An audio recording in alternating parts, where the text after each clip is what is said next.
தினம் தினம் உன்னை பார்க்கையில மனம் விட்டு பேச துடிக்கிறேன். ஊர கதை தானே நடக்குது, உள்ள கதை உள்ள முழிக்குது. பார்க்க வரும் முன்னே துணிவது இருக்கும், பக்கம் வந்த பின்னே வெட்கமது தடுக்கும்.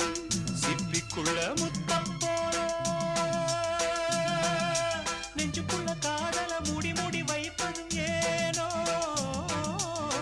தொண்டக்குழி வரைக்கும் அலையின வார்த்தையும் வந்து வந்து திரும்புது ஏனோ. சொல்லாமத்தானே இந்த மனசு தவிக்குது.